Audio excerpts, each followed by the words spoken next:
सिर्फ ये कि इमरान खान के लिए शदीद परेशानी की बात है, बल्कि मौलाना फजल रहमान साहब के लिए भी बहुत ज़्यादा परेशानी की बात है, अख्तर मैंगल साहब के लिए भी बहुत ज़्यादा परेशानी की बात है, और कुछ ही दिनों बाद शहबाज शरीफ और आसिफ जरदारी के लिए भी शायद बहुत ज़्यादा परेशानी की बात बन जाएगी, क्योंकि इन्होंने भी हमेशा हुकूमत में नहीं रहना और इन्होंने अपनी मौत के परवाने पर खुद दस्तखत कर दिए। हाँ ठीक है कि तहरीक इंसाफ वाले तो कम से कम ये एज ले सकते हैं कि भाई जब ये सब कुछ हो रहा था तो हम इसके खिलाफ बोल रहे थे।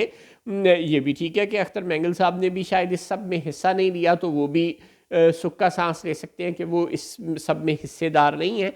लेकिन बाकी सब लोग तो बशमूल मौलाना फजल रहमान बहरहाल इस सब में हिस्सेदार हैं, और कल जब इस सब का नज़ला उन पर गिरेगा तो उन सब के लिए भी परेशानी होगी। बिलखसूस मौलाना फजल रहमान के पास तो चले दीनी जमात की ताकत है, लिहाजा उनके खिलाफ तो कोई इस तरह की कार्रवाई नहीं कर सकता। हाँ, नून लीग और पीपल्स पार्टी ने और एमक्यूएम ने तो कभी ना कभी अपोजिशन में आना है। चले एमक्यूएम ने भी शायद अपोजिशन में कभी नहीं आना।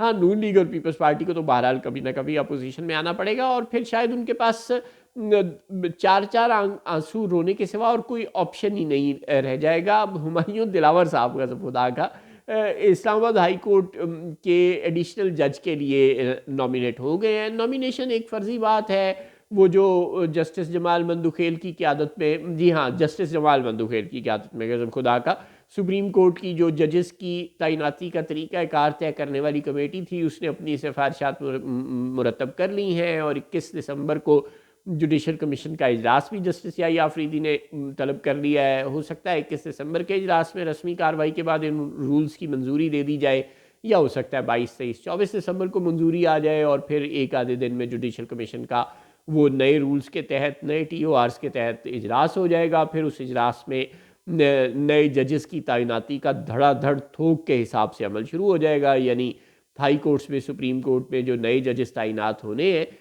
सुप्रीम कोर्ट के जजेस की तादाद जो 35 हो गई है, वो नए जज भर्ती हो जाएंगे। इसी तरह हुमायूं दिलावर टाइप जज इस्लामाबाद हाई कोर्ट में पहुंच जाएंगे।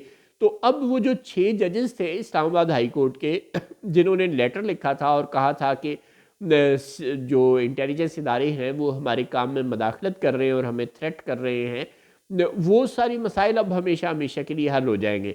अब अच्छे बच्चे किस्म के जजेस तैनात होंगे हर हाई कोर्ट में और सुप्रीम कोर्ट में, और हमेशा हमेशा के लिए मसला ख़त्म हो जाएगा। अब वो जज कभी ख़त नहीं लिखेंगे, ये नहीं कहेंगे कि इस्टेब्लिशमेंट हमारे काम में मदाखलत कर रही है, बल्कि इस्टेब्लिशमेंट से पूछा करेंगे कि सर बताएं आज कितने सियासतदानों को फांसी देनी है, आज कितने सियासतदानों को जेल में बंद करना है, आज कितने सियासतदानों को दहशतगर्द करार देना है। और जब ये सब कुछ होगा, अल्लाह ना करे कि ऐसा हो, लेकिन जब ये सब कुछ होगा तो फिर शायद आसिफ जरदारी और शहबाज शरीफ के पास भी रोने के सिवा और कोई चारा मौजूद नहीं होगा। लेकिन उस वक्त तक शायद बहुत देर हो चुकी हो।